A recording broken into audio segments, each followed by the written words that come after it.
And joining me right now here on the phone line to preview Megacon 2022 coming up at the Orange County Convention Center there in Orlando on May 19th through the 22nd.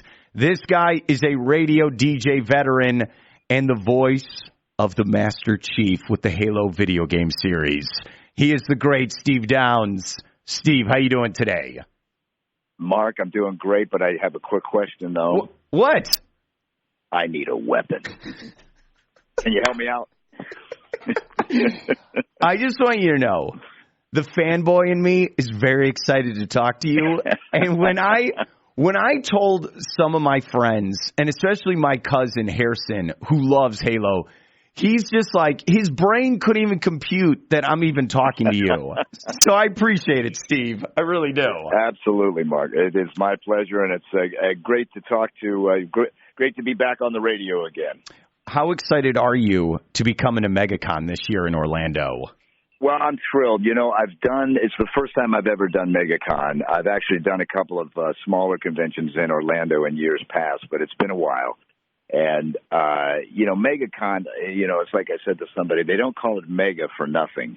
It's one of the biggest in the country, and the lineup of people that they're going to have there this year is just outstanding. So yeah, I'm very excited about it, and I can drive to the convention because I'm in Sarasota, so I don't have to get on any planes or any of that, and I can just drive up there and have a ball for a few days. Well, your voice is so famous around the world now because of Halo. When you go to Megacon and fans come up to you, are you mentally prepared for them to be like, all right, can you say something? Come on, talk for us. Like, are you ready for this, Steve? That's the usual request, Mark.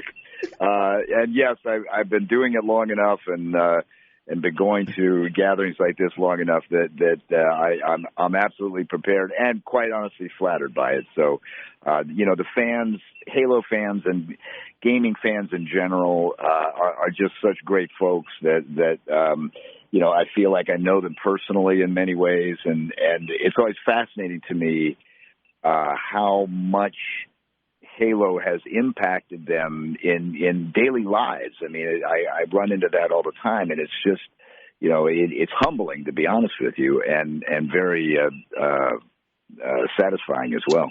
Do fans want autographs still, or is getting the selfie cooler now here in 2022?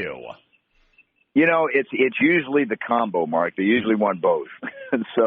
And we accommodate them on that without a problem. But it's, a lot of them, what happens mostly these days in Fracture for the past few years has been Funko Pops. Mm-hmm. Those little, bobblehead type deals that come in the shape of many, different characters, celebrities. And there's one for Master Chief. And if I've signed one of those things, I've signed 100,000 of them. It's so I get a lot of that. And then, people really just want to have a chance to say how much the game meant to them and how much Master Chief, may have affected them in periods of their lives when things weren't going so well. So, there's a lot of that one-on-one stuff that's really great. And I'm always, try to make sure that everybody gets their moment to say or what they want to say or ask whatever question they want to ask, and so that everybody feels like they had their shot. What's great is I found a video of you on YouTube where you're being a radio DJ and you're introducing an Aerosmith song, and then you're going it was just because I run a classic rock station as well, so it just made me laugh. I was like, hey, it's Master Chief and he's introducing Ragdoll by Aerosmith, and I just started laughing. There you go. I was just going to say that was my bread and butter for 44 years. I started in radio at the, kind of the typical route. I started at the college station that I was going at in Ohio, and it just grew from there. And it's what up until 6-7 years ago, that was my, that was what I call my day job. And the voiceover stuff started coming in, sort of in the second half of my career, and then the Halo thing was just, came out of nowhere. It was just one of those right place, right time type of deals. But radio was always my first love, and it was my passion for sure. What was your first job out of college? My first job was at the metropolis of Athens, Ohio, a station called WATH, and I was doing. They had a daytimer AM and then an FM, and I would have the shift where I would be on the air at the top 40 AM until sunset, which is when what they call daytimers. I don't even know if they still have those, but a daytime radio station meant it could be on during the daylight hours, and it had to shut off at sunset for reasons that I won't bore the audience with. But I would do the AM top 40 station until sunset, and then switch into the FM DJ mode after that, and do the rest of my shift till midnight. But, to give you some kind of scale of where I was, our slogan at WATH was, we're the only station in town. And that was an actual fact. If you were listening to the radio in Athens, Ohio, you were listening to WATH. So we kind of had a captive audience back in the 70s there. Steve, I won't lie to you. My sports station that you are on right now is still a daytimer in 2022. Okay, so they're still daytime. Yes. Okay. Yes, you're not alone. So it was all right. It was your dream as a kid to be on the radio then. Well, yeah. You know what? I mean, it started. My love was music, was rock and roll, and from the first time I saw the Beatles on Ed Sullivan forward, it was like that was my absolute passion. And when I got to college, trying to find a career, trying to find some, way to go, and I chose radio for two reasons. Number one, because I didn't have to take any more math courses. So when I looked at the curriculum, I realized, I don't have to take any more math courses. I'm going that way. And then the second reason was, I wanted to stay involved in music, but I was drummer in a rock and roll band. And, at some point you got to make a decision about whether or not that's a good career choice. Mm-hmm. And I decided fortunately I had a moment of clarity and decided that maybe that wasn't the best career move for me. And, but I wanted to stay involved in music, and I was thinking music production. I wanted to be a record producer. So that seemed like something that would keep me close to the music and maybe, get a steady paycheck. And radio seemed like the only entree, into that world at the time. I mean, I think it's different now. I think you can actually take, courses and get a curriculum that will get you involved in music production. But that didn't exist back in my day. So radio was the thing. And then once I got on the air, Mark, as it was all over but the shouting at that point. I loved it. And I loved being, the ham in me took over, and I could stay close to the music, and I could, maybe get girls possibly. Yeah. I had mixed results in that area, but I just fell in love with it and stayed with it ever since. I never left. What's great about Steve, and I appreciate coming on, we're here with Steve Downs, radio DJ veteran, and the voice of Master Chief from Halo. It's what people come up to me, they're like, how did you get that voice? And I'm like, God, my parents? I don't know. Yeah, exactly. Exactly. Because growing up, I loved the radio. Like, I'd be in the car with my dad, and he'd listen to sports radio and political radio. And, I love rock music as well. And I just, even when I was in high school, I was like, wait a minute. You can pay me to talk about all the nonsense I want to talk about anyway? Sign me up. Absolutely. That's what it was like. Yeah. It was. So all over it. Yeah. The question is, Steve, so you're doing radio. How did you get involved with Microsoft and Halo? How did this happen exactly? Well, it's kind of a fortuitous situation, which, be honest with you, Mark, most of the good things in my life have been like that. It's, I had my wife's a voiceover as well, and she had a friend who was an actor, and my wife did some stage acting in New York and in Detroit for a while, and Chicago. And her friend said to her, "Don't ever get out of line." And the message there was, stay in it, because you never know when your turn is going to come. It may never come, but it might, and when it does, you got to be ready. And that's kind of what the whole Halo Microsoft thing was. I was on the air in Chicago at a radio station called The Loop, and the company that created Halo, a company called Bungie, was at the time based in Chicago. And the guy who cast all the voices and also wrote all the music and performed a lot of the music in the first 3 games, Marty O'Donnell, used to listen to me on the radio and called me up one day and asked me if I wanted to voice a character. Now, this was for another game they were working on, very small, a little PC game that they were working on. So I did a character in that game, and then about a year later he called again and said, well, we have this other game, and we think you would be right for this, and you want to do it. And I'm pretty sure my reaction was, what's it pay? Mm-hmm. and then the rest was history. But it just it's just being sort of in the right place at the right time, and I was very lucky. It's the only time, Mark, that my radio career intersected with my voiceover career in a favorable way. Usually, I can't tell you how many times I've auditioned. I've gotten a piece of copy for a commercial, and the direction will say, we want an FM DJ sounding guy. Okay, so at the time, that's what I was. I was an FM DJ, right? Never once booked that job, a job like that had that kind of direction, which I don't know what that says about either me or the direction I was giving, but I found it, funny. And very often that, my radio stuff would kind of get in the way of the voiceover stuff. But the one time that it didn't, the one time that it paid off was with Halo, and it turned out to be the biggest gig of my career. Where did you record the voiceover work for Master Chief for the first game? Were you at home, at work? What'd you do? No, we went to a studio in Chicago, a regular recording studio, and I spent about 2 days, working on the first game. And actually the first 3 games, all of the Bungie games, which were Halo 1, 2, and 3, and Reach, which I did a little bit of work on, were all done in Chicago at a studio. Once Microsoft took it over, and that was from Halo 4 onward, I would either go out to Los Angeles or to Seattle, where they're based, and we would work in studios there. But the first ones were all done in a regular studio in Chicago. Do you have to change your voice, or is it just your voice overall?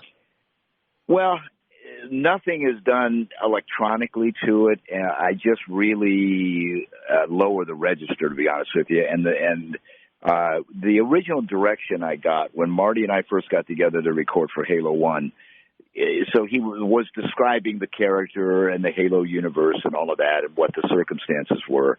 And his description of Master Chief was in terms of voicing him. He said, think of Clint Eastwood when Clint Eastwood was doing the spaghetti westerns and the Dirty Harry movies and all that. In those movies, especially the for a few dollars more and a fistful of dollars in those, he didn't say much, but when he did, somebody usually got killed. So he said, that's the way I want you to approach Master Chief. So that was our starting point, and I lowered the register because it seemed to fit, that type of really serious, no nonsense guy. And also, the chief is always talking through his helmet into a microphone in the helmet that transmits. So he doesn't have to speak loudly because everybody who can hear him theoretically is hearing him through headphones and into their helmets and that kind of thing. So that was my approach to it. But the voice is not electronically altered. There's no kind of compression or anything like that that's done to it. It is pretty much me. But as you can tell from the way we're talking, it's not my normal speaking voice. It's fascinating to me because it's not like you're the Joker or some crazy charismatic guy. Because I know in your career you've done voiceover work. You've had to change your voice up, down. And it's more, like you said, monotone Clint Eastwood. Does that kind of blow your mind where it's just kind of this subtle voice like that, but then it's so famous? Well, it does blow my mind. And I really credit much of the success, all of the success, really, to the game developers and the storytellers of Halo, because I think they crafted a character in so many ways that people who play video games, and I'm not among them, by the way. I suck at Halo. Okay, I'm horrible at it. So I'm not a good gamer. But the people who are, it can be a very one-on-one experience with the characters who you're interacting with in the game. Yes, there's multiplayer, and there's back in the old days there was these LAN parties and all that. But a lot of the times it's you, the gamer, and the world that you're in, and that becomes a very intimate, I think, kind of experience. And I think the Chief sort of lent himself to that, plus the fact that because you never saw his face, the idea behind that was that you, the player, were Master Chief, and you weren't distracted by some other visual representation, that you could easily put yourself inside that armor and inside that helmet, without any kind of, distraction to it. So I think that has a lot to do with why he became one of the most iconic characters in video game history. We're here with Steve Downs. We're talking about Megacon. He's going to be there. If you want to meet him, you got to go. It's going on May 19th through the 22nd at the Orange County Convention Center. What makes me laugh is, I get a script, and there's always like, okay, how do you pronounce this? Even when I do play-by-play, got to get people's names right. So you get a script for a universe where some of it, they're just making up names. Like, it's not real vocabulary. Yeah. What do you do in that situation? Like, you go, how do I pronounce this? Like, what do I do exactly? Yeah. It's really that simple. It's you look over the glass at the director and say, how do I say this? And I'm trying to think of one. I mean, there have been, there's several different either characters or terminologies, some of it's military based. Yeah. Some of it, like you say, is just made up science fiction stuff. But there's a right way to say it and there's a wrong way to say it. And I rely on the writers and the directors to do that. And sometimes, we thought we've had it right and we go back and then, somebody who wasn't there in the studio said, no, that's not the way you say it. And then we go back in and that's the beauty of being able to record, Mark. That's right. You can go back and do it again. Was there a moment when you're like, okay, wait a minute, I think this is going to be a big deal, me being in this Halo game?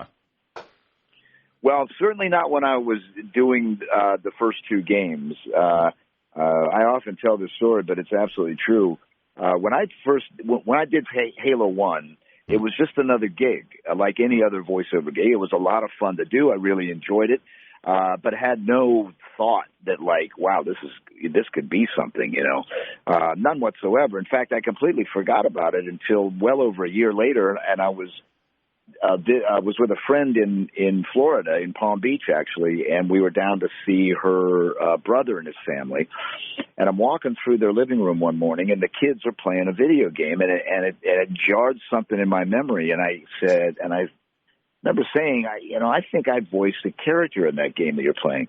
And the kids were like, what? And I said, yeah, I think so. And they said, well, who was it? I said, I don't remember his name, but I think he was kind of the main guy in the game, And they said, Master Chief. And I was like, yeah, that was it, Master Chief. Well, 20, 30 minutes later, every kid in the neighborhood is at this guy's front door with an Xbox or a copy of Halo wanting me to sign it. And that was literally, you could have knocked me over with a feather. That was the first time that I had any inclination.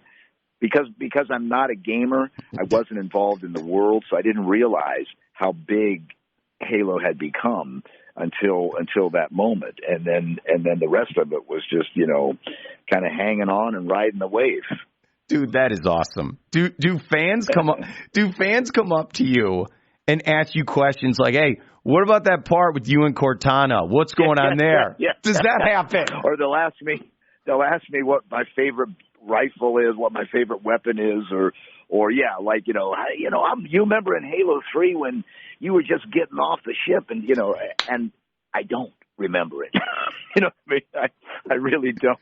It's okay. So it is, those kind of questions can because they think, and I understand it, they think, you're a lot of times, Mark, they think you are Master Chief. And it has to be a reminder that, I just voiced the character.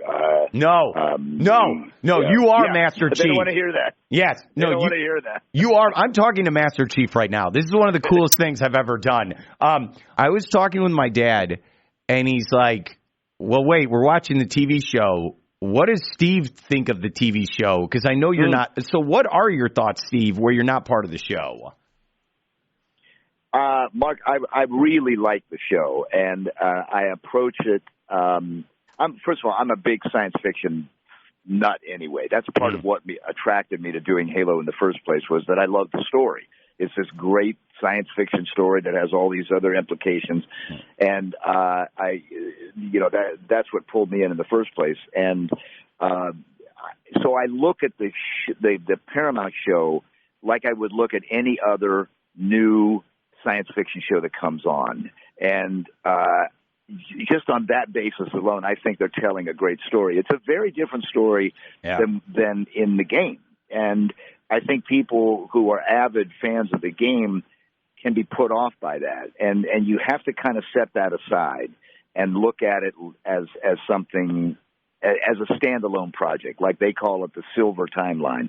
It's a different timeline than what the Halo game story is, and if you can accept that and understand that occasionally they will weave in stories, and situations from the game. But by and large, it stands on its own. And if you look at it that way, I think it's really a good story. And I think Pablo Schreiber's doing a great job as Master Chief. And the one thing that pulls it all together for me, and I think for a lot of the fans of the game, is that Jen Taylor, who is the voice of Cortana in both the games and in the show, is there. And she's doing the performance capture, and she's doing the voice.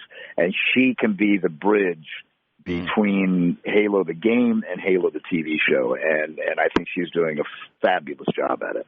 What's really funny is I'm watching the TV show, and then when the episode ends, I'm like, yeah, that was cute. I want to go play Halo now. I want to be Master Chief.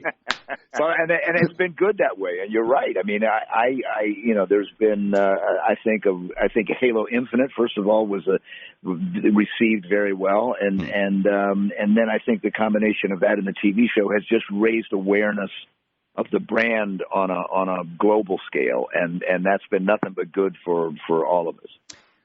Okay, I'm going to end with fanboy talk, okay? I've been a professional, now I have to be a fanboy. We're here with Steve Downs. Got it. So, I remember being in the dorm rooms, and one of my neighbors, he had an Xbox, and he showed me Halo. And I remember the first time I saw it, I'm like, what's this? He's like, oh, it's this new game, Halo.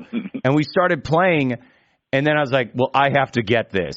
That was my thought. Like, I had to get it. So I got it, and then my buddy started playing with me. Then my cousin had to get an Xbox. And you said this earlier.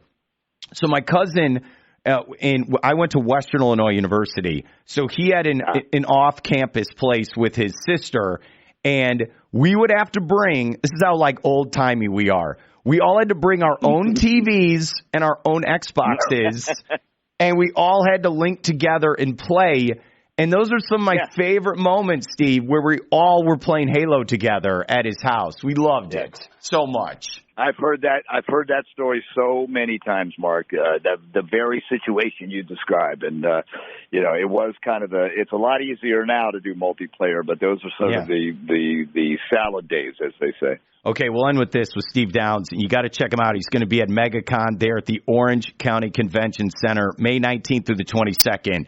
I know you get asked this all the time. What are some of your favorite lines from Master Chief? Well, in all honesty, Mark, it's hard to separate what my favorite lines are and what the fans' favorite lines are. But there are a few chestnuts that invariably surface, and you talk about, when I go to a convention, somebody will say, hey, say this, say that. And by far the number one favorite line that people want to hear is finish the fight. That's a big one. And then I already gave you when we opened it I need a weapon. Always a perennial favorite. But there's a lot, and there's some good ones coming. I think that are starting to surface in Halo Infinite that are fun. The one that I hear most often is missions change. They always do. My favorite, Steve, and I appreciate you coming on. My favorite is, and it's so subtle. There's a part in Halo 2. Okay, this is like real nerd talk now. There's a part in Halo 2 at the beginning where Cortana, where she's like, "What if you miss?" And you're like, "I won't." That's one of my favorite lines of all time. That's another big one. I love give it to me again. You wait a minute. You be Cortana. Okay. Give me the line. Okay. What if you miss? I won't. So good. It's so awesome.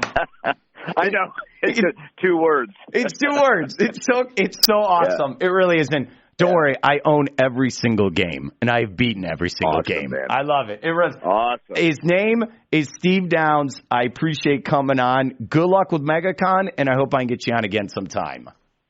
I loved it, Mark. I can't wait to get to Orlando. It's going to be such a great convention. And thanks for having me on the show, man. I really enjoyed it.